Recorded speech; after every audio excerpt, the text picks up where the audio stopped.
Minutinhos antes de chegar.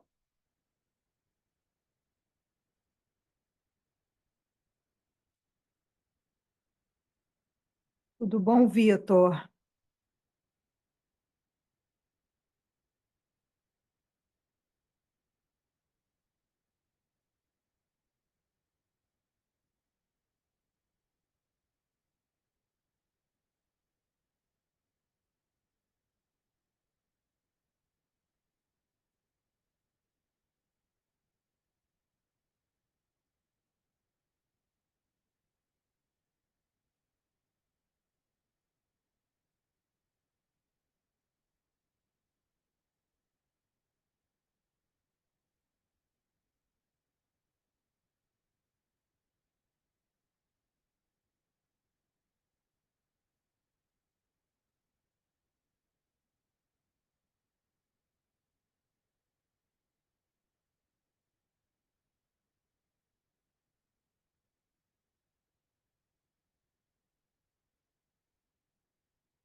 Olá, pessoal. Boa tarde a todos, a todas. Vocês me ouvem?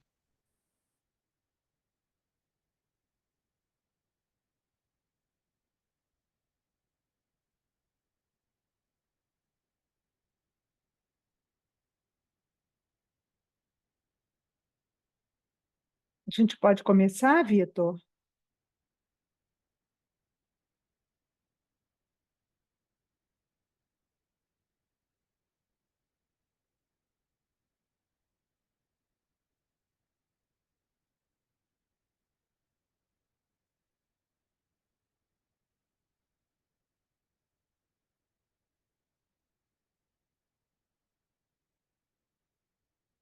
Vitor, está me ouvindo?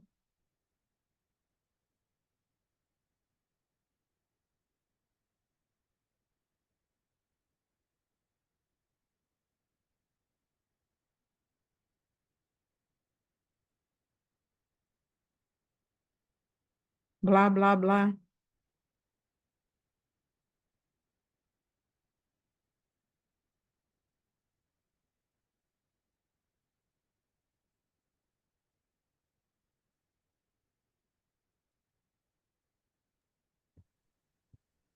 Doutor, eu não estou te ouvindo.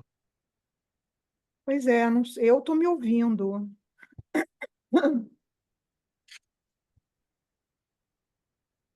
O fone do Vitor que tá com problema.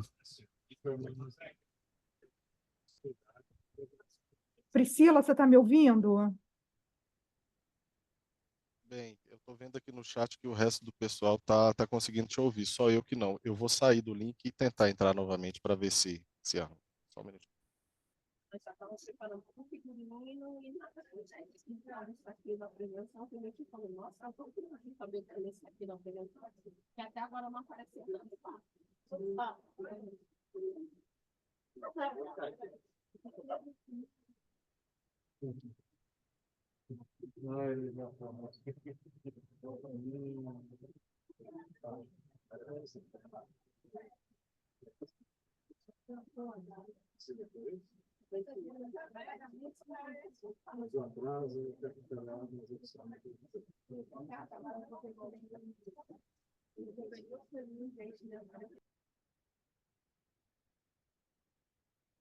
Está me ouvindo agora, Vitor?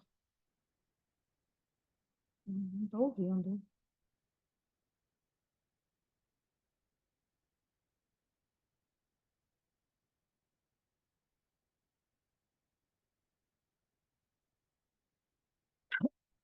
Não continua não ouvindo, né, Vitor? Agora estou. Mudei Ah, tá bom. para Então a cima. gente pode começar? Por favor. Você quer dar algum recado antes de eu começar? Vou dar sim. Bem, primeiramente, boa tarde novamente a todos. Meu nome é Victor Oliveira, eu sou consultor técnico na área da atenção, aqui na coordenação de tuberculose, na CGTM, que é a Coordenação de Vigilância de Tuberculose, Micoses Endêmicas e Micobactérias Não Tuberculosas. Eu vou dar alguns recadinhos aqui para nós iniciarmos. Nós não teremos lista de presença. As declarações de participação elas são automaticamente emitidas pela plataforma, então só de entrar já fica registrado cada participante. Ao final da aula, para acessá-las, basta clicar em eventos anteriores, o nome do evento de hoje, e clica no botãozinho de visualizar, e lá vai estar a declaração. Somente quem estiver assistindo o webinar em grupo, se estiver assistindo mais de uma pessoa juntos, eu vou disponibilizar no chat também um formulário para vocês preencherem para a gente fazer as declarações. As apresentações de hoje também vão ficar disponíveis na plataforma do webinar. Elas serão disponibilizadas até o final do dia, e aí vocês podem baixá-las, utilizá-las e reproduzi-las à vontade. Para acessar também, clica em eventos anteriores, nome do evento de hoje, e clica no botão de visualizar. Um recado importante também é que nós disponibilizaremos também um link para a pesquisa do Expand TPT, e nós pedimos que, por gentileza, todos preencham a pesquisa. Quem estiver assistindo pelo celular e estiver sem áudio, é só clicar no microfone, na parte de baixo da tela, e habilitar o Wi-Fi ou os dados para funcionar. É isso. O resto das informações eu coloco no chat. Tá, obrigada, Vitor. Eu sou Anete Traiman, eu sou professora da Universidade Federal do Rio de Janeiro, e a gente está aqui para... É uma atividade do Expand TPT, que é um programa, que é uma parceria entre o Ministério da Saúde, a CGTM, e a Rede Brasileira de Pesquisa em Tuberculose, que eu estou representando, e esse programa é financiado pela Stop TB Partnership, que é a parceria contra a tuberculose. Estão presentes hoje aqui representantes da Secretaria Municipal de Saúde de São Paulo e representantes do CCAP, do Expand TPT. O CCAP é o Comitê Comunitário de Acompanhamento de Pesquisa, é um grupo da sociedade civil que vem nos acompanhando, nos ajudando nas atividades de capacitação e nas atividades de implementação das nossas ferramentas no programa. Então, o Expand TPT ele tem como objetivo expandir o tratamento preventivo da tuberculose com o 3HP em contatos. E por que o tratamento preventivo da tuberculose é tão importante? Gente, fazer o tratamento preventivo da tuberculose numa pessoa que tem a indicação, que tem uma prova tuberculínica ou um migra positivo, não é uma opção. Não é, eu trato, eu não trato, eu gosto de tratar, eu não gosto de tratar, eu quero tratar, eu não quero tratar. Não, é uma obrigação da equipe de saúde. A gente já sabe que as pessoas vivendo com HIV morrem de tuberculose, né? A primeira causa de morte é a tuberculose, então tem que prevenir. E os contatos das pessoas que têm tuberculose, que têm uma prova tuberculínica ou um migra, um teste positivo para infecção, essas pessoas têm que ser tratadas. Tá? Não é uma opção, é uma recomendação clara do governo. Não tratar é um erro grave, né, que é passível, inclusive, de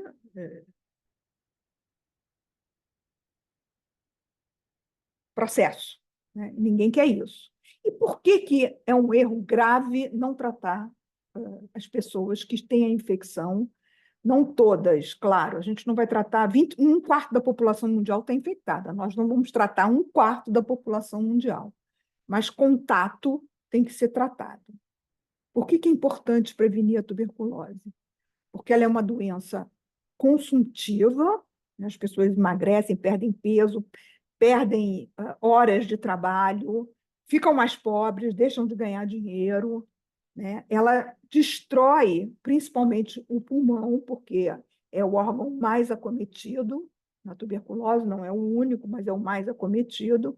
Então, aqui vocês estão vendo essas áreas amarelas no pulmão. Esse é um pulmão de uma pessoa que faleceu com tuberculose. Então, essas áreas aqui são áreas a gente chama de necrose caseosa, caseosa de queijo, né? São áreas que morreram, esse pulmão não existe mais, né? Não tem mais função.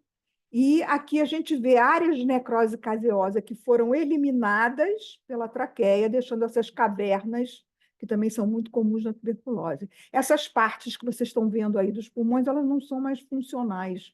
Então, a pessoa fica com sequelas, mesmo depois da tuberculose curada, que a gente sabe que a tuberculose é uma doença curável, ela, mesmo depois de curada, a tuberculose deixa sequelas. Mais de metade das pessoas que tiveram tuberculose tem uma alteração nas provas de função respiratória. Além disso, a tuberculose pode acometer praticamente qualquer órgão do sistema. Aqui a gente vê um abscesso cerebral, né, pode deixar sequelas neurológicas bastante incapacitantes. Tuberculose ocular, né, pode causar cegueira. Tuberculose pleural, que costuma cicatrizar deixando fibrose, deixando sequelas. Aqui a gente vê tuberculose ganglionar, uma forma comum em pessoas que vivem com HIV ou em crianças, né? Isso pode fistulizar para a pele. Aqui a gente vê um rim excluído, né? Aqui um exame de contraste dos rins. A gente deveria estar vendo aqui os dois rins excretando esse produto de contraste. A gente só vê o rim esquerdo, o rim direito não funciona. Nesse caso, era por causa de tuberculose renal, então pode dar insuficiência renal também. Aqui a gente vê a tuberculose cutânea, pode ter acometimento ginecológico, né, dando esterilidade, e aqui a gente vê uma forma grave, também comum, antes do tratamento da tuberculose, que é a tuberculose óssea na coluna vertebral, destruindo a vértebra aqui e deixando deformidade da coluna como sequela. Então, em termos de indivíduo, esses são os motivos para a gente não querer que a pessoa venha a ter tuberculose. A tuberculose é uma doença que deixa sequelas, que é incapacitante e que a gente quer prevenir. Em termos de saúde pública, a gente quer prevenir para não deixar que aquela pessoa venha a ter a doença e continue transmitindo na comunidade, né? Toda pessoa que tem tuberculose nos pulmões ou na laringe pode transmitir a doença.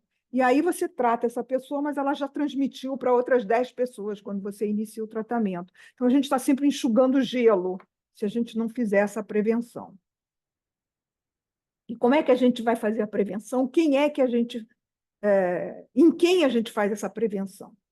Vamos começar entendendo o que é tuberculose latente ou infecção latente pelo Mycobacterium tuberculosis. As siglas são ILTB, infecção latente por tuberculose, ou ITB, infecção por tuberculose, ou as siglas em inglês, para quem lê em inglês, LTBI ou TBI. O que é isso? Quando uma pessoa saudável, que não tem nenhum problema de saúde e que não está infectada pelo bacilo, entra em contato com alguém que tem tuberculose pulmonar ou laringe e que tosse, espirra ou fala, essa pessoa tem 30% de chance de se infectar. Então, ela adquire a infecção, mas ela não necessariamente adoece. Vamos comparar um pouco com a AIDS, né? A pessoa pode se infectar pelo HIV, mas não adoecer. Mesmo assim, o Ministério da Saúde do Brasil recomenda tratar todo mundo que tem infecção pelo HIV. Vamos fazer uma comparação também com a Covid, né? A gente ouviu falar disso durante a pandemia.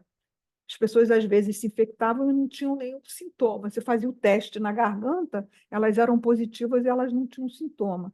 Então, às vezes, você pode ter a infecção e não ter a doença. E isso costuma acontecer com a tuberculose. Você primeiro se infecta e pode levar até anos para você desenvolver a doença.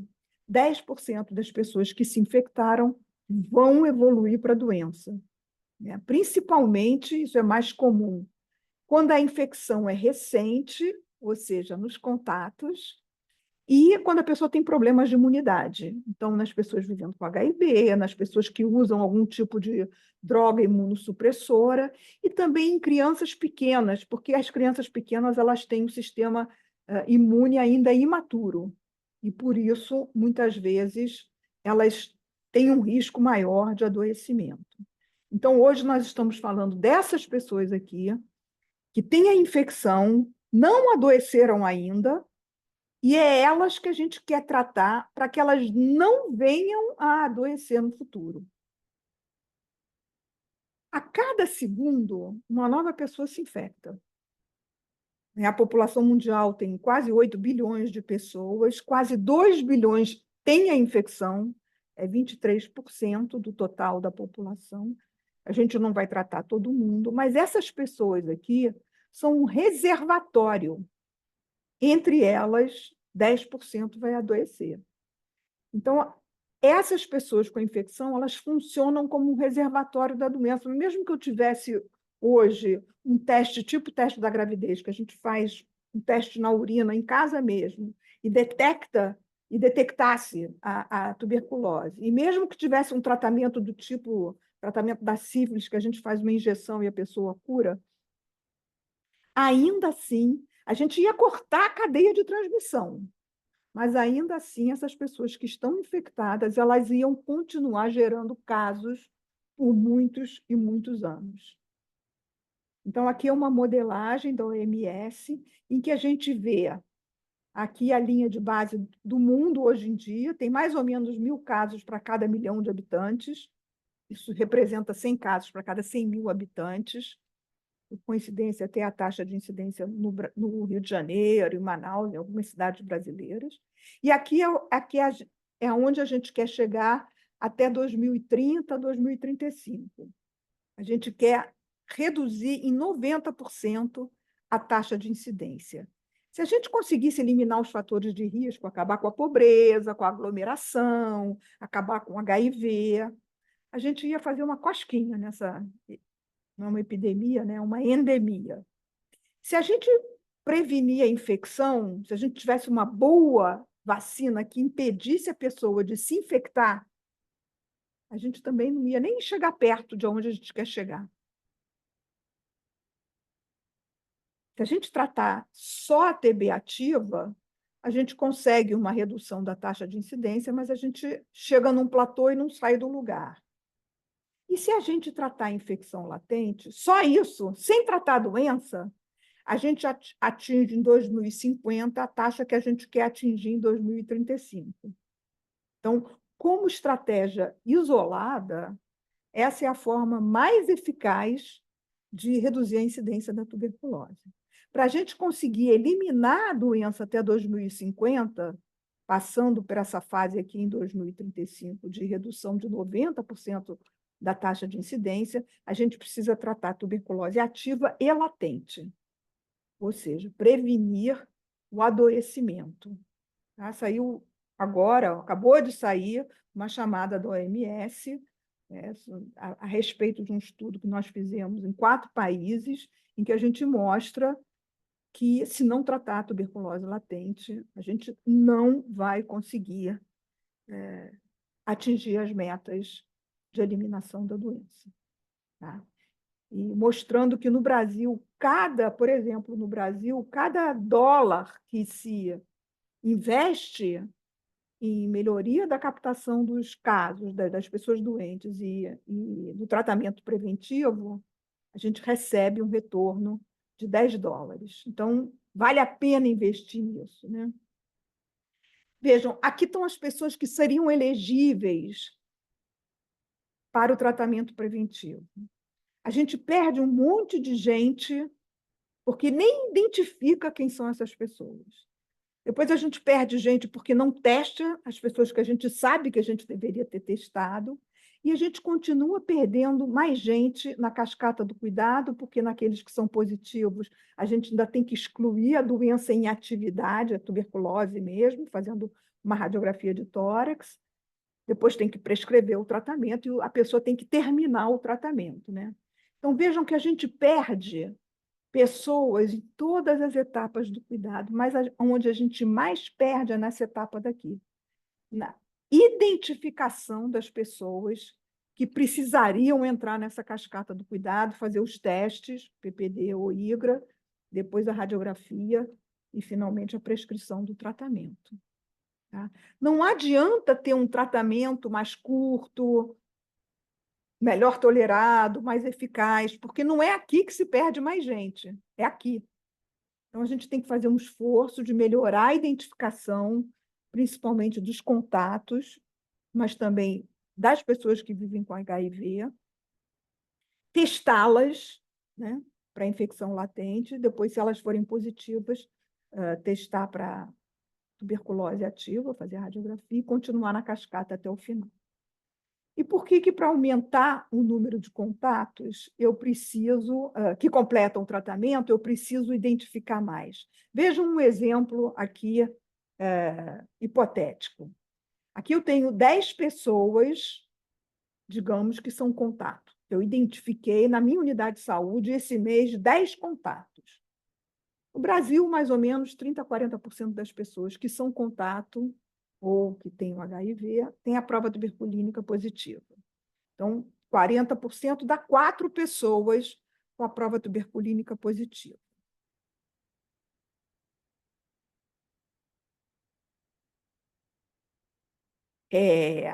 Se eu tivesse um tratamento maravilhoso, que todo mundo aderisse ao tratamento, eu ia ter 4 pessoas completando o tratamento. Agora, vejam, se eu tivesse identificadas 100 pessoas, e dessas, os mesmos 40% têm o PPD positivo, eu vou ter 40 pessoas com PPD positivo para quem eu vou prescrever o tratamento. E mesmo que o tratamento tenha só 50% de adesão, aqui ele tinha 100% de adesão, ainda assim eu tenho muito mais gente completando o tratamento aqui. Eu tenho 20% em vez de 4%. Por quê? Porque eu identifiquei muito mais gente. Então, mesmo sendo uma proporção de 40% que inicia o tratamento, eu poderia ter aqui 40% de pessoas completando o tratamento, se eu tivesse 100% de adesão, mas mesmo tendo 50% de adesão, e no Brasil a adesão é um pouco melhor, é 65%, 70% das pessoas que iniciam o tratamento preventivo completam o tratamento preventivo, mas mesmo que fosse só 50%, eu ainda assim teria 5 vezes mais gente aqui do que aqui. Então, eu preciso identificar mais gente e testar mais gente. Por que a gente identifica contato e testa os contatos? Tem 2 coisas que a gente quer saber. Primeiro, se ele já tem a doença. Os contatos já podem ter adoecido, estar com tuberculose. E segundo, eu quero saber se eles se infectaram, mesmo aqueles que não estão doentes. Então, não basta perguntar para eles se eles têm sintomas. Eu tenho que conseguir que eles venham na unidade de saúde, façam ou a prova tuberculínica ou o IGRA, a gente vai ver a indicação de cada um desses 2 testes, e só depois disso, se eles não tiverem esses testes positivos, eu posso ficar tranquila que eles não têm nem a doença, nem a infecção. Tá? Então, não é só para saber se ele tem tuberculose que eu vou chamar ele na unidade de saúde. É para saber se ele tem a tuberculose doença ou se ele tem a infecção por Mycobacterium tuberculosis. Então, a primeira etapa da cascata do cuidado é identificar os contatos. O que são contatos intradomiciliares? É uma pessoa que nos últimos 3 meses dormiu na mesma casa por pelo menos uma noite por semana ou passou mais de 1 hora por dia no mesmo domicílio que a pessoa que tem tuberculose pulmonar ou laríngea, por pelo menos 5 dias na semana. Então, é mais ou menos 5 horas de contato semanais que a gente considera como um contato intradomiciliar. Não quer dizer que essas pessoas moram na mesma casa. Então, quando vocês examinam o paciente com tuberculose, fazem um diagnóstico da tuberculose, não basta perguntar quem mora com você, porque quem frequenta a casa com regularidade também é um contato intradomiciliar, mesmo sem morar na mesma casa. Então, algumas perguntas que ajudam a identificar essas pessoas. Claro, quem mora com você. Quem mora, por definição, é um contato intradomiciliar. Mas, para além de quem mora, quem mais dorme lá? Com que frequência e por quanto tempo? Às vezes tem um adolescente na casa, a namoradinha dele dorme uma vez por semana ali. Então, ela também é um contato. Quem faz refeições na sua casa, com qual frequência? Então, às vezes, por exemplo, o jovem casal vai comer na casa dos pais ou dos sogros diariamente. Isso é um contato intradomiciliar. Quem mais passa tempo na sua casa? Com que frequência e por quanto tempo eles geralmente ficam? Uma pessoa que vai trabalhar na sua casa, né, que está pintando a sua casa, uma pessoa que faz a faxina da sua casa, ela pode ser um contato intradomiciliar se ela passa mais de 1 hora por dia, de segunda a sexta, por exemplo, ou se ela fica uma noite por semana na casa. O caso, né, o paciente com tuberculose também pode visitar outra pessoa na casa dela. Né? Então, você dorme, ou come, ou visita uma casa diferente regularmente. As pessoas podem ter mais de uma casa, né? Ou visitar uma outra casa regularmente. Avós, parentes. Quantos outros membros da família ou amigos ficaram durante a noite na sua casa? Quais crianças menores de 5 anos ficaram durante a noite ou por períodos de tempo durante o dia ou durante a noite na sua casa? Por que crianças menores de 5 anos? A gente está destacando aqui porque elas têm um risco maior de adoecimento, a gente tem mais pressa de identificar essas crianças. Onde mais você dormiu? Quanto tempo você ficou? Quem mais mora lá? Tá? Então, são formas de você identificar pessoas que não moram na mesma residência, mas podem ser um contato intradomiciliar. Sem falar que, às vezes, a gente passa mais tempo no trabalho do que em casa. Então, eu posso ter infectado pessoas no meu trabalho antes de ter tido o diagnóstico de tuberculose.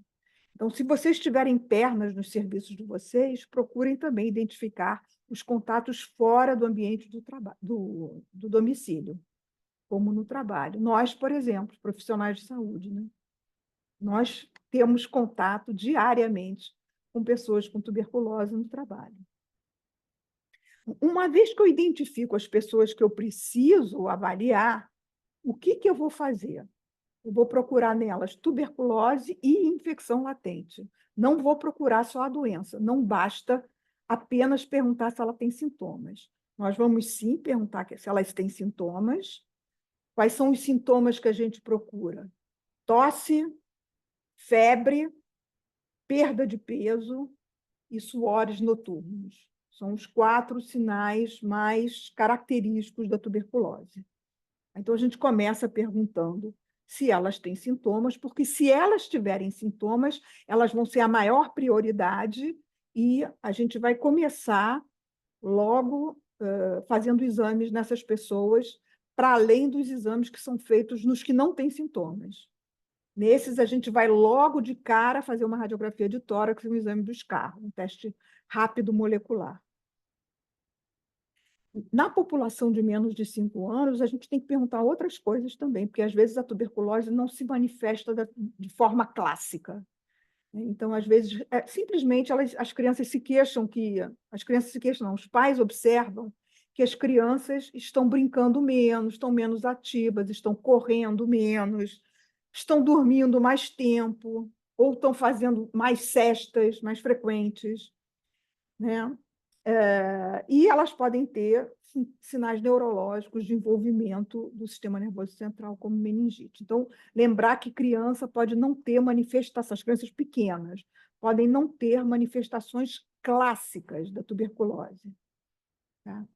Então, eu vou perguntar por sintomas e vou fazer a prova tuberculínica no mesmo dia, na primeira visita que a pessoa vem.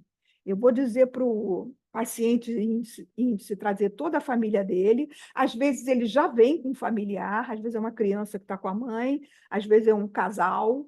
Então, nesse contato que veio acompanhando o caso índice, já na primeira consulta eu vou perguntar: você tem sintomas? Tosse, febre, sudorese, emagrecimento? E já vou fazer a prova tuberculínica. Gente, a prova tuberculínica, ela tem que ser feita todos os dias na unidade de saúde, oferecida, né, todos os dias na unidade de saúde, e por mais de um profissional de saúde. Então, dentro desse programa Expande TPT, a gente está procurando multiplicar o número de profissionais que fazem a prova tuberculínica nas unidades de saúde, porque não dá para ser só uma pessoa que faz, porque se ela sai de férias, ela fica doente, pode acontecer, né? Nós somos gente como todo mundo, a gente também adoece, não tem quem substitua, não tem quem faça a prova tuberculínica, então a gente não pode ficar à mercê dessas pessoas. Ou, às vezes, elas se aposentam, né? Vão embora, então tem que ter outras pessoas que saibam fazer.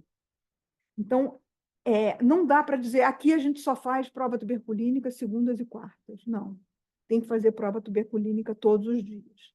Tá?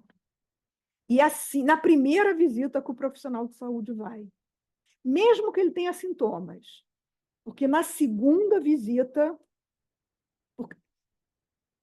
se ele tiver sintomas, além da prova tuberculínica, a gente vai fazer o teste rápido e a radiografia de tórax.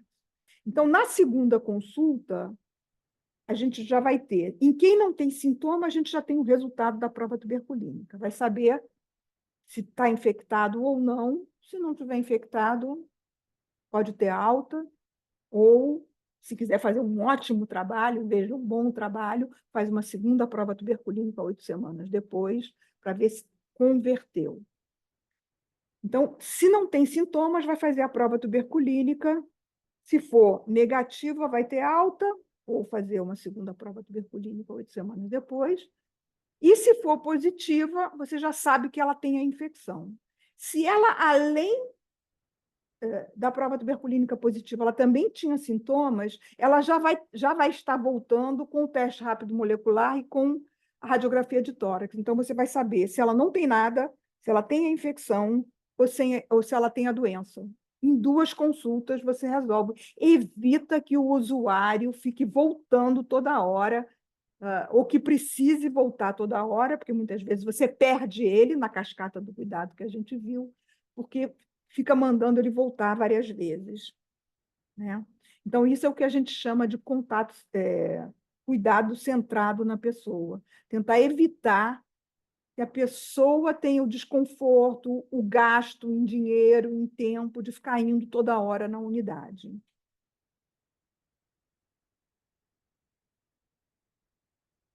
Para alguns contatos, aqueles que têm HIV, que vivem com HIV, e para as crianças entre 2 e 10 anos de idade, existe um outro teste que pode substituir a prova tuberculínica, que é um IGRA, um ensaio de liberação do interferon gama, que é um exame de sangue que mede a imunidade contra o bacilo. É o mesmo princípio que o princípio da prova tuberculínica, só que, em vez de olhar na pele a reação imune que ele faz, você vai ver isso no sangue dele.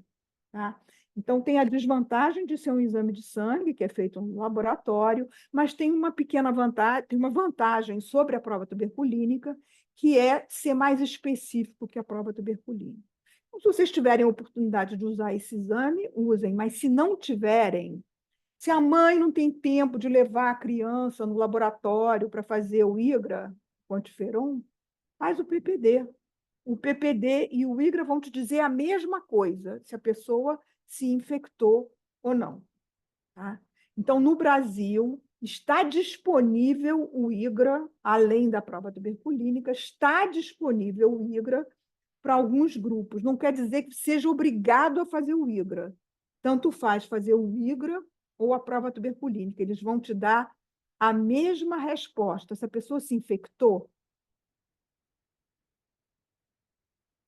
E quem que a gente não deve testar? Tem um pequeno grupo de contatos que a gente não deve testar. Primeiro, quem teve o teste prévio positivo documentado, não é quem te conta que fez uma prova tuberculínica. Você tem que ver o resultado, tá? Porque as pessoas se enganam. Ah, não, ficou vermelhinho, mas vermelhinho não é um resultado positivo. Nem um endurado muito pequeno também não é um resultado positivo. Então, se você não tiver certeza, se você não viu o resultado do exame por escrito, você faz o teste novamente. Mas se você tem um teste positivo documentado anteriormente, não adianta fazer outro, porque você já sabe que aquela pessoa vai ser positiva, porque uma vez positivo, sempre positivo. Por isso que a gente não faz o teste para saber se a pessoa curou da infecção depois do tratamento preventivo. Porque esse teste, o que ele mede é a sua imunidade contra o bacilo. Ele não mede se o bacilo está lá. Ele mede se você reage, se você já entrou em contato com o bacilo.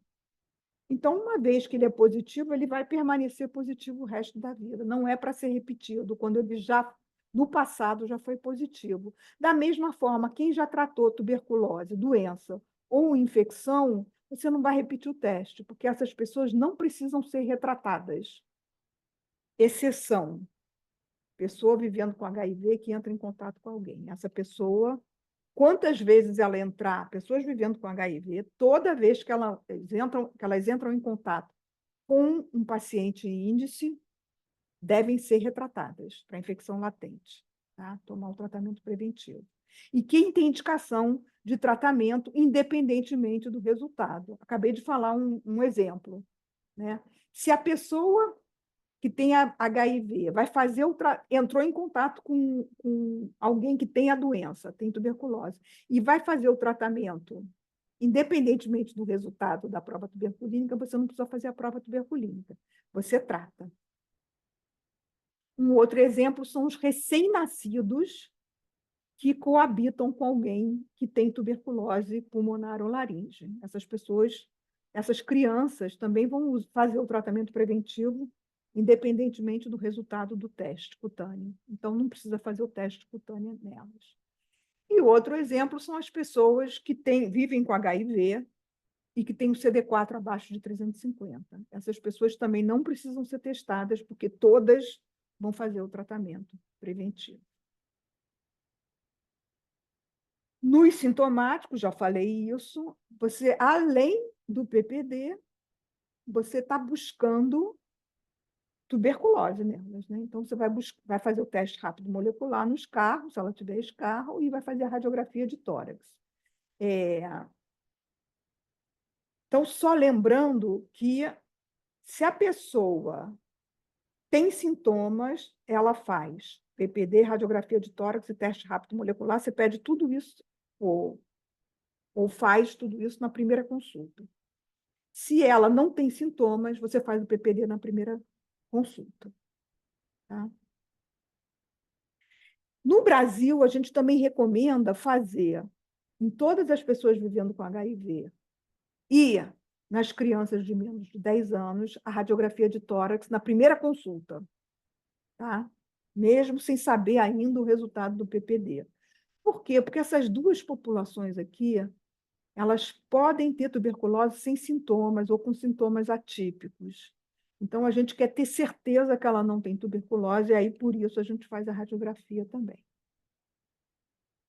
Uma vez que ela volta na segunda consulta com a prova tuberculínica positiva ou com um IGRA positivo, você já sabe que ela se infectou. Então, você quer dar o tratamento preventivo para ela. O tratamento preventivo é para as pessoas que têm infecção e que a gente não quer que venham a adoecer.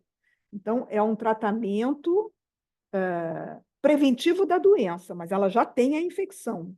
É o tratamento da infecção latente. Você, quando vai dar o tratamento da infecção latente, você tem que ter certeza que ela não tem a doença, porque o tratamento é diferente. O tratamento da infecção latente é com 2 drogas, o tratamento da doença é com 4 drogas. Você precisa ter certeza que ela não está doente. E você não tem certeza só perguntando por sintomas. O melhor, quando é possível, e em São Paulo é possível, a gente vai fazer uma radiografia de tórax também. Tem lugares que é mais difícil conseguir a radiografia de tórax, mas em São Paulo não é um gargalo, então é possível fazer a radiografia de tórax. Então, você faz a radiografia de tórax em todos aqueles que têm um PPD positivo ou um quantiferon positivo, e se ela não tem sintomas, tem um PPD, tem uma radiografia normal, você pode fazer o tratamento preventivo para ela. Resumindo, são 2 visitas. Numa primeira visita, você pergunta pelos sintomas, faz o PPD, naquelas populações você pode fazer o quantiferon em vez do PPD. Se tiver menos de 10 anos ou tiver HIV, você também faz a radiografia do tórax. E se tiver sintomas, você faz o PPD, o raio-x e o exame de escarro. Na segunda visita, você lê o PPD ou recebe o resultado do quantiferon. Se o quantiferon ou o PPD forem positivos, você faz a radiografia de tórax e, se a radiografia de tórax for normal, você já inicia o tratamento preventivo da tuberculose. Como é que a gente interpreta a prova tuberculínica? Então, a gente já falou das pessoas que a gente trata sem nem fazer nenhum teste. Crianças que coabitam, pessoas com HIV que entram em contato com alguém com TB e pessoas com HIV que têm menos de 350 de CD4. Quando que eu trato quando o resultado da prova tuberculínica é maior do que 5 milímetros ou quando o IGRA é positivo? Que o IGRA ele é positivo ou negativo, ele não tem um escalonamento numérico no resultado final, como tem a prova tuberculínica. Quem é que eu vou tratar com esse critério aqui, de mais de 5 milímetros? Quem é contato e quem tem HIV, quem vive com HIV com mais de 350 de CD4, quem toma imunossupressores ou quem tem alguma sequela no pulmão de tuberculose, mas não conta para você que já teve TB e já se tratou. Uma pessoa tem sequela no pulmão, mas ela teve a infecção, mas não teve a doença. Então, você vai tratar essas pessoas com a prova tuberculínica maior ou igual a 5. Em algumas situações em que o risco não é tão alto quanto nessas pessoas aqui, você vai tratar só se a prova tuberculínica for maior ou igual a 10.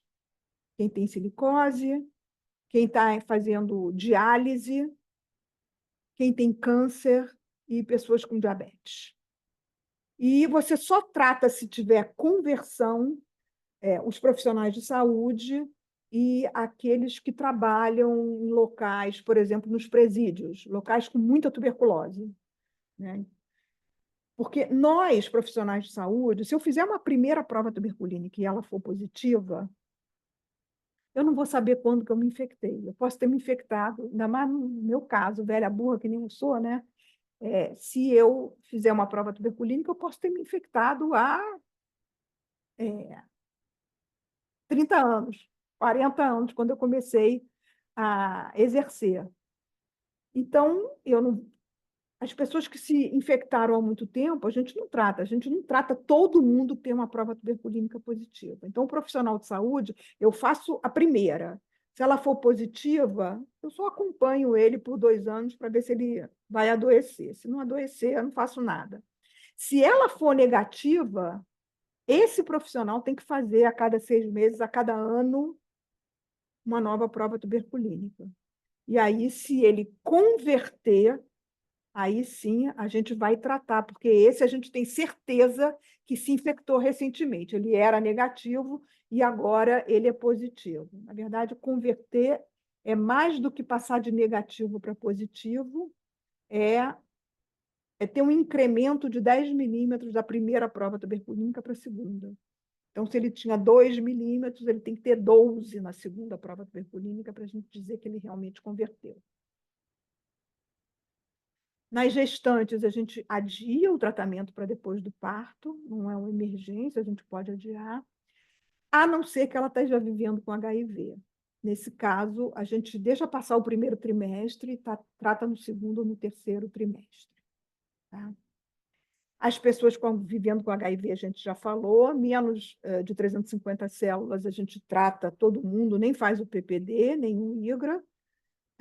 Aqueles com mais de 350, normalmente o IGRA está disponível para eles, se for positivo a gente trata, ou se não tiver o IGRA, faz a prova tuberculínica, maior que 5 milímetros, trata.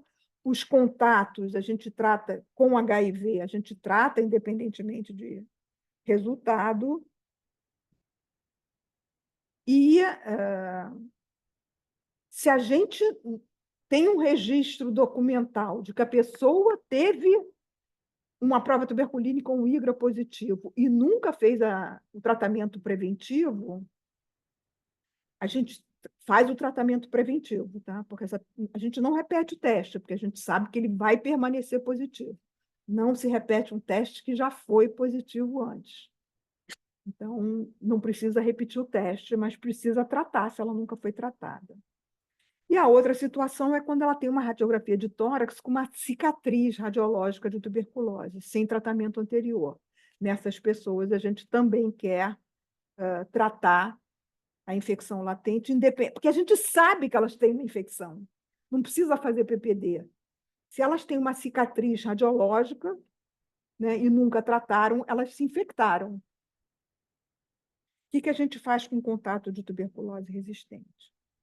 No momento, no Brasil, se for monorresistência, se for resistência à isoniazida, eu posso dar rifampicina. Se for resistência à rifampicina, eu posso dar isoniazida. Não posso dar 3-HP para quem tem monorresistência, para quem tem qualquer tipo de resistência. Se for MDR ou XDR, hoje no Brasil a recomendação é de não tratar, é só acompanhar. Pode ser que isso mude no futuro muito breve. Tá? A CGTM está pensando em mudar isso, mas ainda não mudou.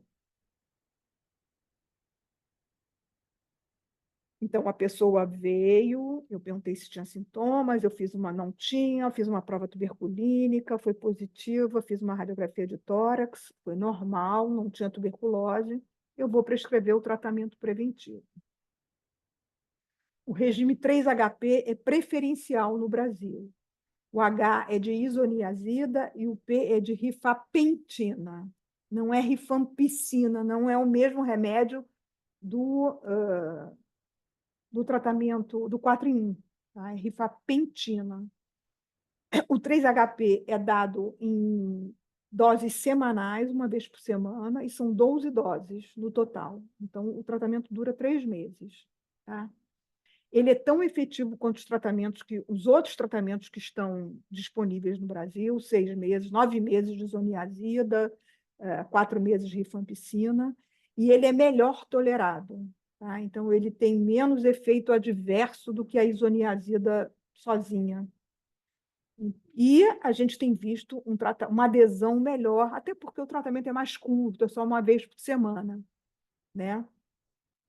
Cuidado, porque tanto a rifampicina quanto a rifapentina não podem ser não podem ser usados como inibidores da protease nas pessoas que vivem com HIV, e ambas reduzem o efeito de contraceptivos orais. Então, nas adolescentes e mulheres em fase de reprodução, se elas fazem uso de contraceptivo oral, você ou dá isoniazida, ou você pergunta se elas aceitam fazer um outro tipo de método contraceptivo, barreira, camisinha, diafragma, seja lá o que for. Então, lembrando a vocês que existem no Brasil, atualmente, 3 tipos de tratamento, esse que é o preferencial, isoniazida com rifapentina, né? A dose é de 900 miligramas de cada um deles. Então, a isoniazida tem 300 miligramas. O que a gente usa para o esquema 3-HP é a isoniazida de 300. Né? Então, são só 3 comprimidos de isoniazida. Não pode dar 9, não, tá? Então, são 3 de 300 e 3 de... e 6, desculpa, 6 de rifapentina.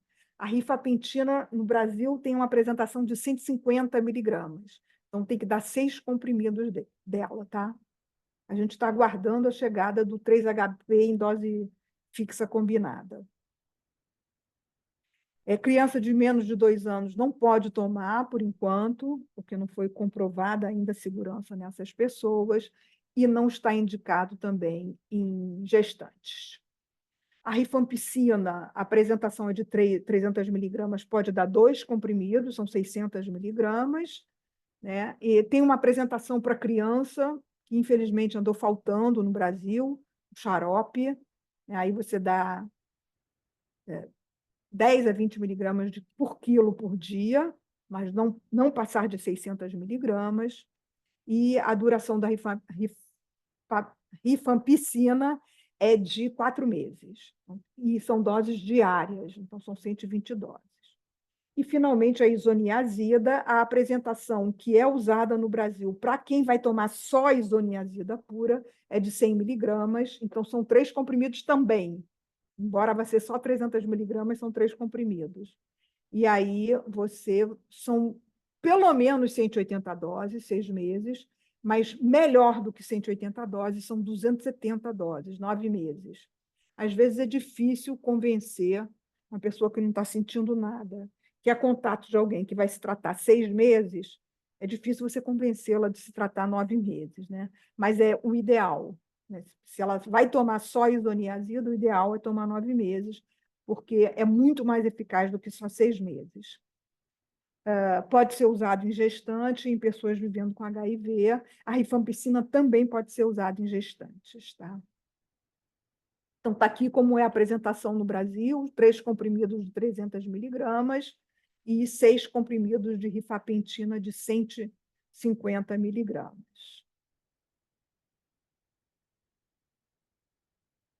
Para as crianças entre 2 e 14 anos de idade, vocês têm que adaptar a dose para o peso. Então, não precisa decorar isso. Vocês todos devem ter recebido o livrinho que a gente está usando. Quem não recebeu pode pedir, que a gente tem esse livrinho, né? E essas doses estão nos livrinhos. É impossível ficar decorando dose, não precisa decorar dose. A gente consulta na hora. O que é importante vocês saberem que vocês não podem deixar essas pessoas escapar das mãos de vocês. Tá? Aqui são os outros regimes que são possíveis para as crianças: rifampicina ou isoniazida, e as doses 10 a 20 miligramas por quilo de peso e isoniazida 10 miligramas por quilo de peso. Todo remédio tem efeito adverso. Tá? Até placebo pode dar efeito adverso. Aspirina, Tilenol, Novalgina, tudo pode dar efeito adverso. Os efeitos adversos não são comuns com tratamento preventivo, principalmente com a rifampicina e com esse 3-HP. A isoniazida dá um pouco mais de efeito adverso. Pode ter náusea, vômito, diarreia, epigastralgia. O que eu faço se as pessoas tiverem esses sintomas? Eu suspendo? Não. Eu troco o horário da medicação. Em vez de tomar de jejum, pode tomar depois do almoço, por exemplo. Eu posso dar um antiemético, prescrever um Plasil, uma coisa assim, né? E, em geral, passa. Pode dar prurido, né? Aí eu dou um antialérgico. Pode dar uma dor articular, nesse caso a gente dá um analgésico. Não vou conseguir passar para o anterior. Esqueçam o que está escrito aqui, deixa eu conversar com vocês. A isoniazida... voltou. A isoniazida, o principal efeito adverso é a hepatotoxicidade. Não é o mais frequente, mas é o mais temido. Toxicidade hepática. Então, o que a gente faz nesse caso? A gente dá um remédio, a gente suspende, desculpe, se tiver hepatotoxicidade hepática, né, problemas no fígado, a pessoa ficar amarela, começar a vomitar muito, a gente suspende a medicação. A rifampicina, o principal evento adverso é coceira, rasgo cutâneo. A gente dá um antialérgico para a pessoa. Em geral, não muda o tratamento. E tem aquele problema que interage com o anticoncepcional. Então, tem que ter cuidado em mulheres em fase reprodutiva que usam anticoncepcional oral, oferecer algum outro tipo de contraceptivo. E o 3-HP tem o principal efeito colateral também é a alergia, então também pode usar um antiemético. E, como eu falei para vocês, ele é uma vez por semana só, e a gente pede que o paciente tome de jejum, mas se ele não conseguir tomar de jejum, porque dá náusea, a gente dá o remédio, então, depois da comida. Então, na população geral de mais de 2 anos, o 3-HP é o preferencial. Nas grávidas, quando tem monorresistência à isoniazida, quando a pessoa é alcoolista, né, tem doença hepática, nas pessoas idosas que têm mais risco de fazer hepatotoxicidade, e nas pessoas de menos de 10 anos de idade, a rifampicina é o ideal. E nas pessoas que são gestantes também, ou que têm monorresistência à rifampicina, aí você pode dar a isoniazida. A isoniazida virou o primo pobre agora, tá? É o remédio que a gente menos quer usar no tratamento preventivo. A gente só usa quando não tem como usar os demais remédios. O acompanhamento clínico a gente faz a cada mês, não precisa ser mais frequente do que isso. A gente pergunta para a pessoa se ela teve algum sintoma, alguma intolerância.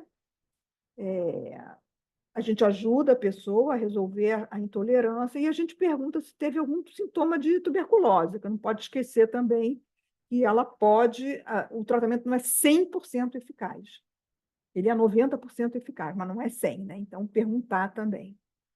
Você pode dar a isoniazida e a rifampicina e a rifapentina por até 15 semanas. Se ele faltar 1 ou 2 doses, você pode prolongar o tratamento de 12 para 15 semanas.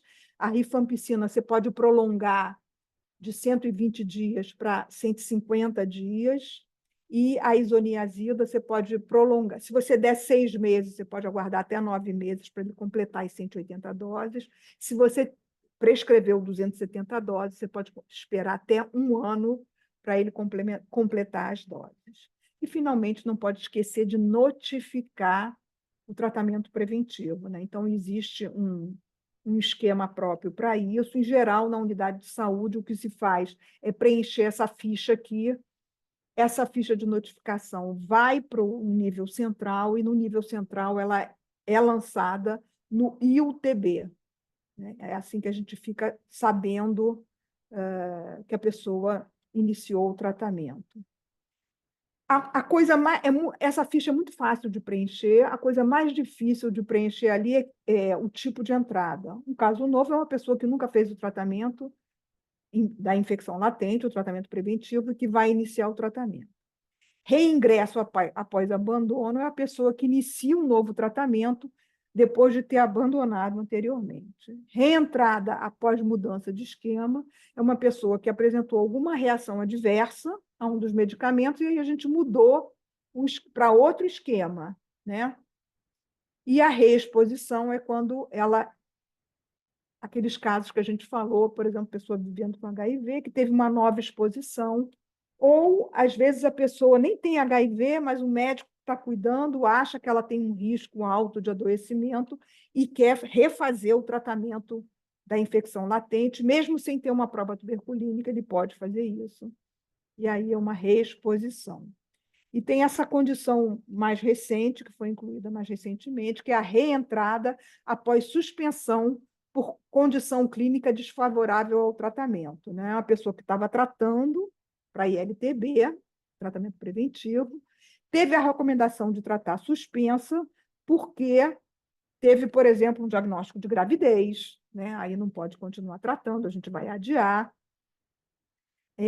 Ou teve um diagnóstico de TB, doença, né? Não vai continuar tratando desse jeito. Então, reentrada após suspensão por condição clínica.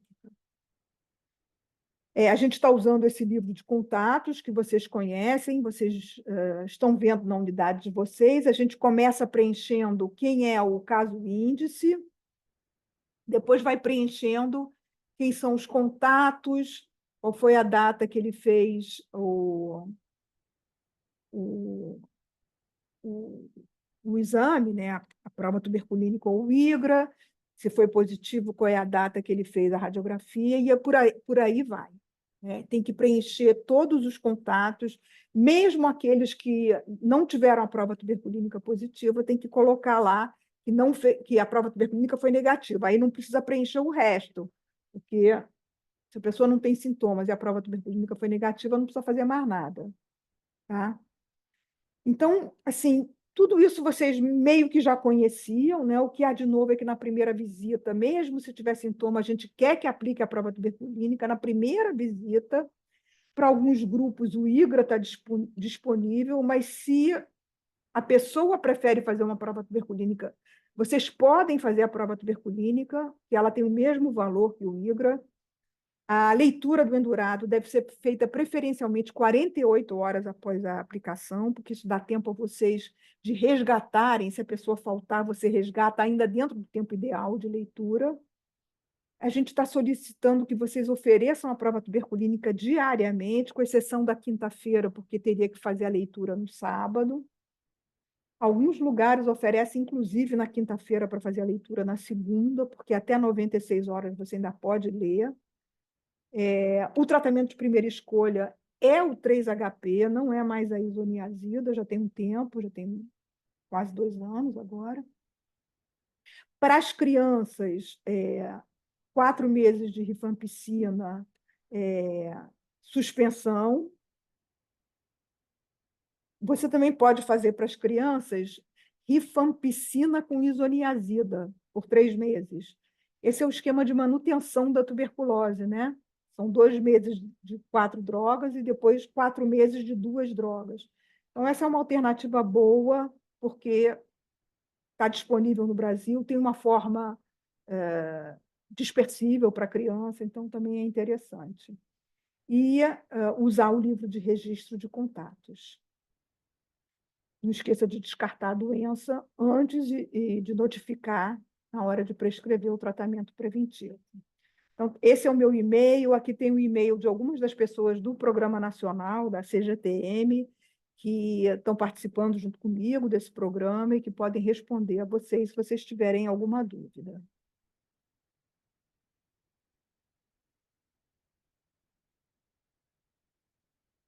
Vitor, você quer me ajudar? Tem alguma pergunta no chat?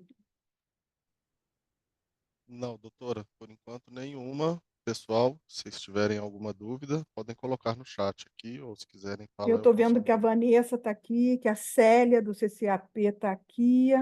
Se quiserem comentar alguma coisa. Se quem quiser comentar, é só pedir aqui no chat. Comentar, fazer libero, pergunta. eu libero o microfone.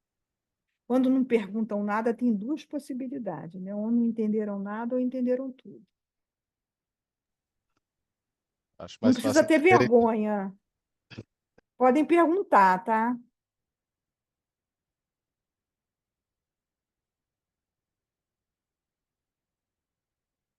A gente tem quase 100 pessoas aqui. Não é possível que ninguém tenha nenhuma pergunta para fazer.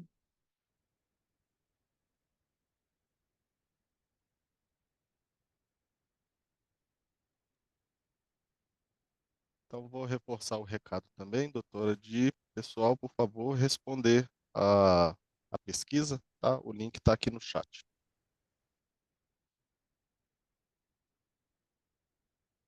Vocês usam o tratamento preventivo nas unidades de vocês? Alguém quer responder? Alguém quer conversar comigo?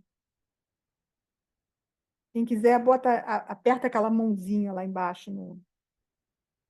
Levanta a mão e o Vitor abre o microfone para vocês.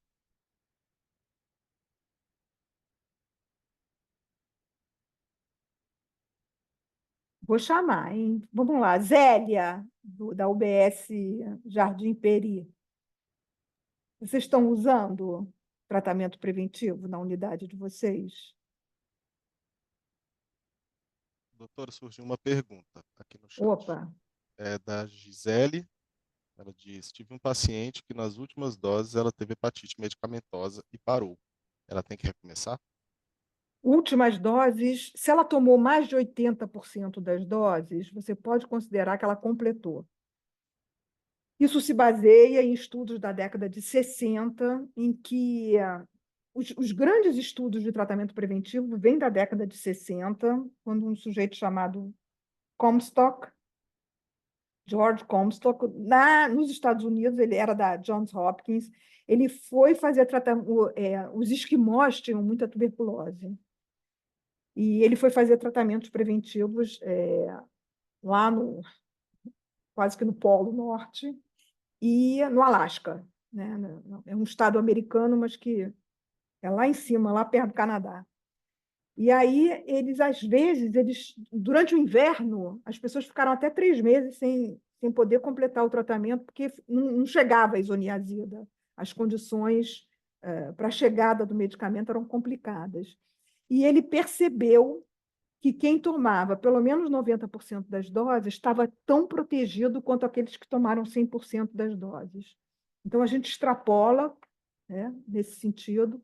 E, por exemplo, se a pessoa tomou 10 das 12 doses de 3-HP, você pode considerar que ela completou, não precisa recomeçar. Se ela tomou menos do que 10, tem que recomeçar. Se ela tomou 4 meses, 120 doses, 96 doses de rifampicina, você pode considerar que ela completou, não precisa recomeçar. Por aí vai. 80% das doses.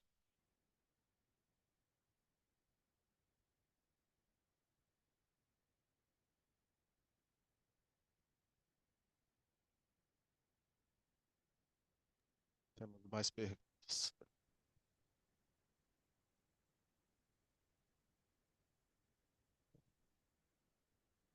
Contatos de TB pleural, é necessário tratar? Pergunta da Kátia. Ótima pergunta. Nossa, muito boa pergunta. Olha só, a tuberculose pleural não é pulmonar, teoricamente, né? É na pleura, é no espaço pleural. Então, teoricamente, você não precisa, é tuberculose extrapulmonar, você não precisaria tratar. Acontece que mais da metade dos pacientes com tuberculose pleural, se você fizer um exame de escarro neles, vai ser positivo. Por quê? Porque a tuberculose pleural acredita-se que seja uma reação a um foco subjacente pulmonar. Então, por isso, a pessoa normalmente vai ter o escarro positivo.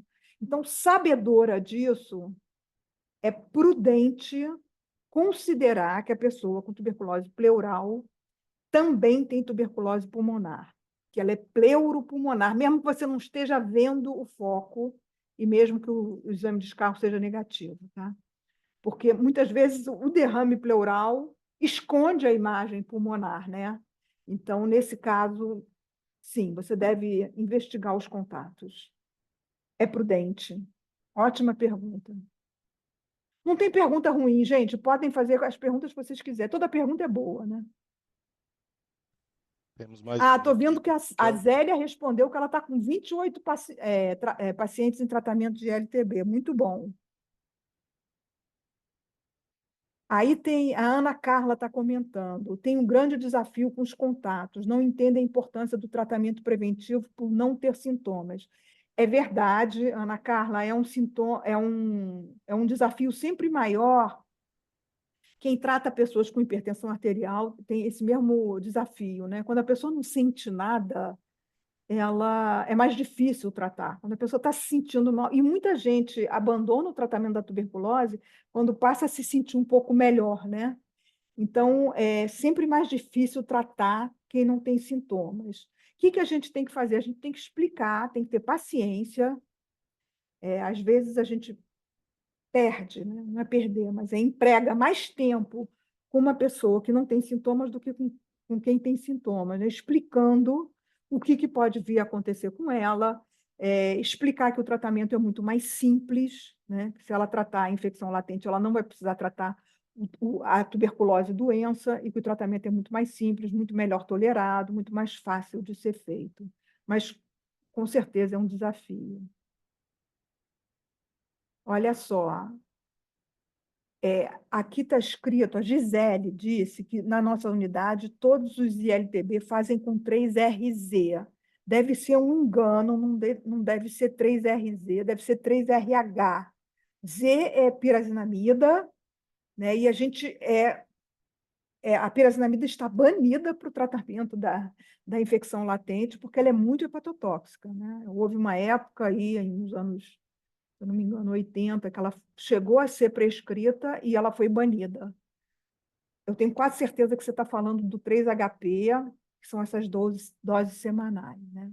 No caso de tuberculose cerebral, mesmo PPD negativo e raio-x normal, finaliza essa investigação? Não. No caso índice ser tuberculose cerebral, se não tinha tuberculose pulmonar, não precisa finalizar a investigação. O Programa Municipal de São Paulo, depois, se Vanessa quiser falar, pode falar, claro, recomendam fazer a investigação para o contato de pessoa com tuberculose em qualquer pulmonar ou extrapulmonar. Por quê? O que está por trás dessa recomendação? O fato de que, para a gente, o caso índice é a primeira pessoa que apareceu com tuberculose no posto de saúde. Esse é o caso índice, mas ele não pode ser o caso fonte. Ele pode não ser o caso fonte. Caso fonte é a primeira pessoa que ficou doente na casa. Pode ser uma outra pessoa, né? Então, cabe investigar, mesmo que seja uma tuberculose extrapulmonar, porque ela pode ter pego de uma pessoa em casa que tinha tuberculose pulmonar. A Zélia está ali fazendo... Fala. Temos algumas perguntas aqui no chat. Posso ler? Aham. Kelvin Cordeiro. Boa tarde. Sou R3 da infectologia e me surgiu a seguinte dúvida. Em caso de reação adversa ao esquema do tratamento, o preconizado é primeiramente suspender até resolução do efeito adverso e reintroduzir o esquema 3HP ou reintroduzir droga-droga? Tá, olha só, depende do efeito adverso. Se for um efeito adverso menor, do tipo uma náusea, uma diarreia, ou mesmo se for polineurite, você não precisa interromper. Tá? Você simplesmente usa sintomáticos, ou você pode também mudar o horário da medicação, como eu falei. Se você tiver um evento adverso, mas se for polineurite, você associa vitamina B6, piridoxina. Se for uma pessoa que está fazendo hepatotoxicidade, ou que você está suspeitando de hepatotoxicidade, você suspende, e o melhor é você usar um regime alternativo, né?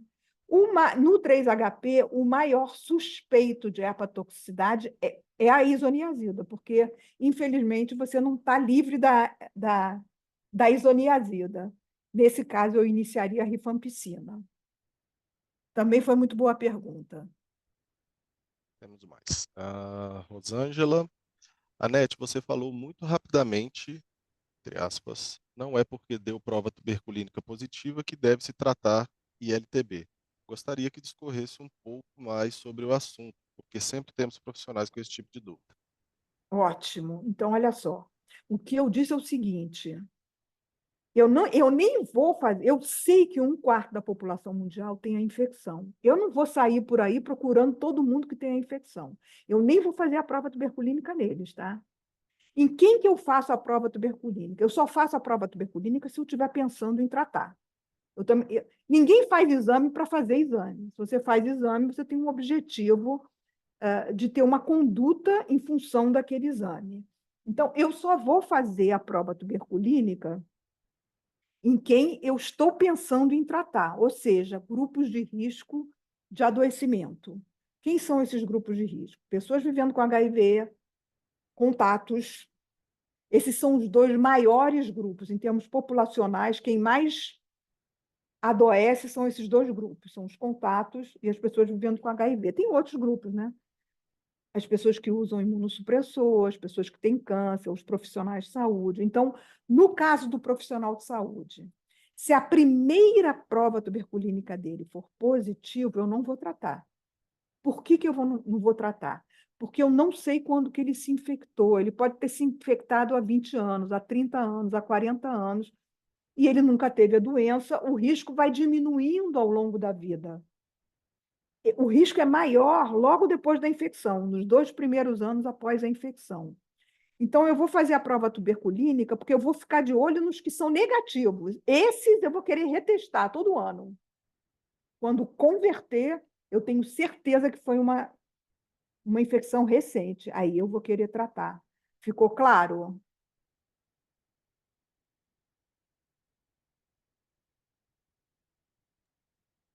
Tem mais Temos mais pergunta? perguntas? Tem.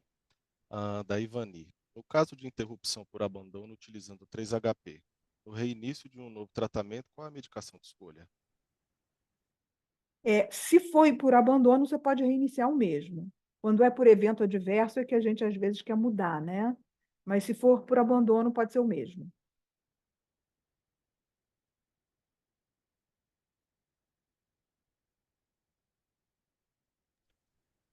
A Eline fez um comentário aqui. Boa tarde. A investigação pelo PPD é bastante importante, no entanto, o suprimento de insumo nem sempre é o suficiente. Esse é o maior desafio que temos por aqui. Tá, nós tivemos esse problema, né? Falta de PPD assim que a gente começou esse programa em abril, a gente teve falta de PPD e acabou acabando mesmo, né? Não estamos com redução nesse momento e estamos tentando pensar em alternativas. Eu estive em Brasília recentemente, no mês de, acho que foi em fevereiro, e uma pessoa do Ministério me disse que eles já estão providenciando, porque a gente dependia de um único fabricante no Brasil, a gente só comprava do mesmo fabricante. Isso é sempre um problema, né? Porque o cara deixa de fazer, o cara quer cobrar mais caro, quer vender para outro país, a gente fica refém. Então, agora o Ministério vai comprar de outro fabricante e nós estamos avaliando também o uso que agora tem como se fosse um PPD, uma prova cutânea, um teste cutâneo, que usa, em vez de usar o PPD, usa os mesmos antígenos que estão no quantiferon. Então, ele é um teste mais específico do que o PPD, mas tem a facilidade do PPD de poder ser feito na unidade de saúde sem precisar de laboratório, sem precisar tirar sangue, que às vezes nas criancinhas é mais difícil, né? Então, a gente está também avaliando ele para tentar convencer o Ministério também de comprar esses testes também. Ana Carla faz uma pergunta. No caso de tuberculose cerebral, mesmo PPD negativo e raio-x normal, finaliza a investigação? Isso eu já respondi. Em São Paulo, sim, finaliza a investigação do contato, mas se o PPD é negativo, o raio-x é normal, você já terminou a investigação, né? Você já fez tudo que tinha que fazer. E uma última da Ivani. Profissional de saúde, PPD positivo, repete e usa incremento? É isso? Não, se ele já era positivo, você não faz mais nada. Você acompanha por 2 anos, porque como você não sabe quando foi aquela infecção, ela pode ter sido recente, né? Se ela foi antiga, há mais de 2 anos, você está menos preocupado. Se ela é recente, e você não tem como saber isso através do teste, nem IGRA, nem PPD, por enquanto, nenhum teste que existe te diz se a infecção é antiga ou recente. Você sabe que a pessoa se infectou em algum momento. Então, se a pessoa está ali e o teste dela foi positivo, você não sabe se essa infecção é recente ou antiga. Então, o que você faz? Durante 2 anos, você acompanha ela. Ela tem sintoma, você faz uma radiografia de tórax, né, para ver se ela não tem a doença, e você acompanha por 2 anos depois da alta. Não repete o PPD, porque uma vez positivo, sempre será positivo, você não repete o PPD numa pessoa que já teve um PPD positivo. Se foi negativo, essa pessoa sim você quer testar todo ano. Porque nela é que você vai, ela é que tem um risco de se infectar e de adoecer, porque aí a infecção recente é sempre um risco maior de adoecimento. Por isso que a gente vê tão frequentemente em estudantes de enfermagem, de medicina, a gente vê os meninos adoecendo, porque eles nunca tinham sido infectados, se infectam, né, estudando no hospital, e aí eles acabam adoecendo.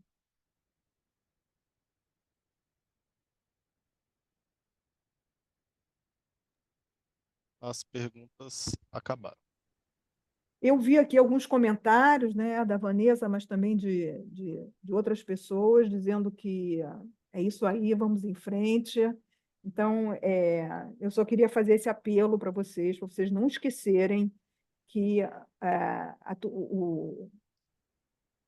eliminação da tuberculose, ela não passa por apenas fazer um bom trabalho com quem está com a doença, né? Nossa obrigação é de ir além, de avaliar os contatos e avaliar não só para saber se eles estão com a doença, tem que saber se eles estão com a doença, mas avaliar se eles já se infectaram mesmo não estando doentes, né?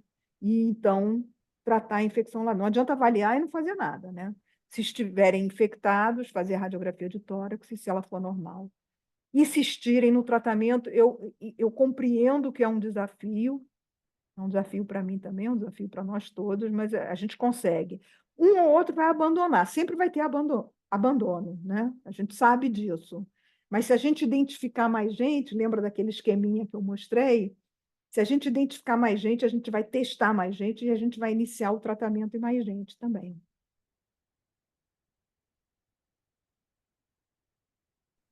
O Vitor botou para vocês um link aí de pesquisa sobre essa capacitação. A gente gosta de saber a resposta de vocês, as críticas, e saber se vocês aprenderam alguma coisa de novo, se está sendo útil, se a gente pode melhorar em alguma coisa, porque a gente vai continuar fazendo essas capacitações do Brasil afora, e a gente espera que vocês sejam agentes de multiplicação. Vocês cutuquem o vizinho de vocês para saber se tratou, está tratando os contatos. Fico muito feliz em ver que tem muitas clínicas aqui que colocaram, que estão fazendo tratamento preventivo. Muito bom. Vanessa. Boa tarde, vocês estão me escutando? Sim. Então, agradeço a NET aí, todo mundo que participou aqui na capacitação. Acho que coloquei que a gente tem crescido bastante. Eu acrescentaria na apresentação da NET, que foi maravilhosa também, que a gente está agora com o esquema da dose combinada, né? Do 3HP aqui no município. A gente começou com algumas regiões já no ano passado, e agora a gente expandiu esse ano, já em janeiro, então agora a gente já está aí para as pessoas que são maior de 14 anos, com a dose combinada disponível nas unidades de saúde, né? E nas mãos dos profissionais que precisam utilizar. Então, a gente modificou bastante esse fluxo aqui no município esse último ano e está aprendendo muito também com as unidades que participam do projeto. Eu vi aqui também que tem várias unidades que estão participando aqui da capacitação, que não estão neste momento participando ativamente no projeto, né, com um livro, mas a gente fica muito feliz aí que todo mundo esteja participando também aqui na capacitação, porque é importante a gente ampliar, né, essas recomendações. Vou voltar aqui, ficou uma pergunta, né, da Ana Caroline. Ela pergunta se gestante que inicia tratamento de TB nas últimas semanas de gestação pode fazer tratamento preventivo no RN. Eu achei que no caso, se a gestante for bacilífera, né, no final da gestação, que ela está falando de TB, aí o RN tem a indicação de fazer a profilaxia, né, se você puder complementar, né? Isso. Então, o recém-nascido de mãe ou de coabitante bacilífero, o que a gente vai fazer? A gente não vai fazer a BCG, a gente vai iniciar o tratamento preventivo. Se tiver rifampicina, é o ideal. Se não tiver isoniazida, vai fazer até o terceiro mês de vida. No terceiro mês, faz o PPD. Se for negativo, pode suspender o tratamento preventivo e fazer a BCG. Se for positivo, vai continuar até terminar o tratamento preventivo. Rifampicina, 4 meses, isoniazida, no mínimo 6 meses.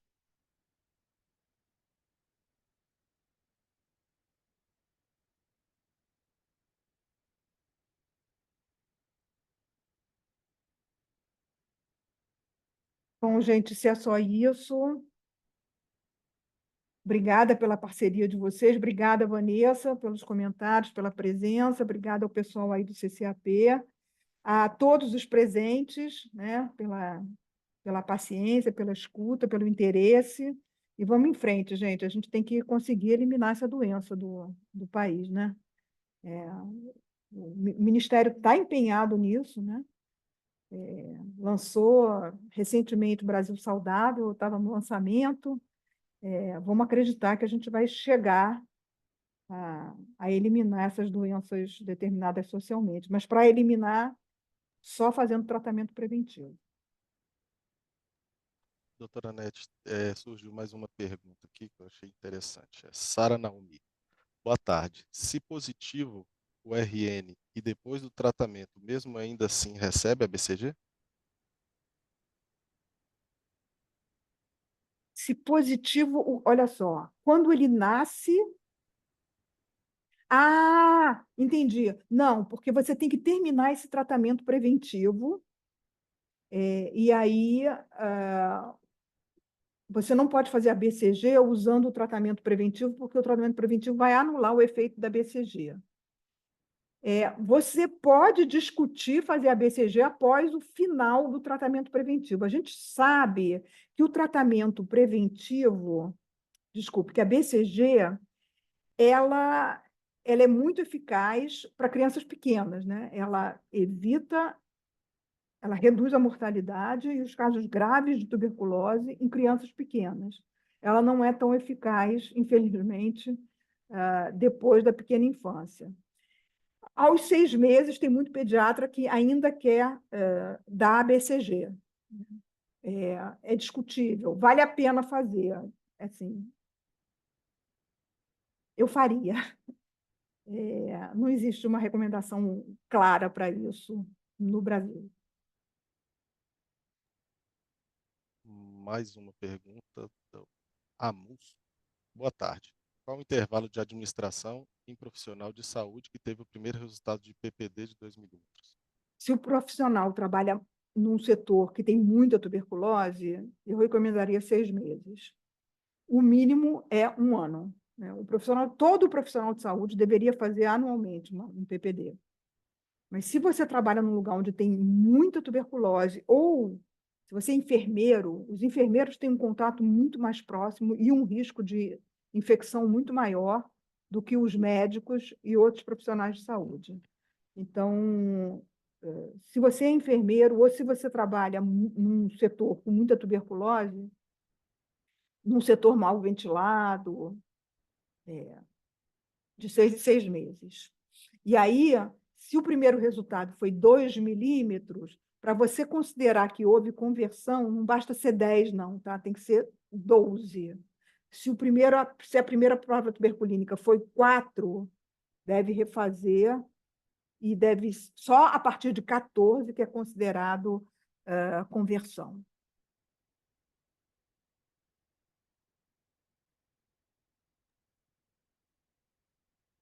Essa foi a última pergunta.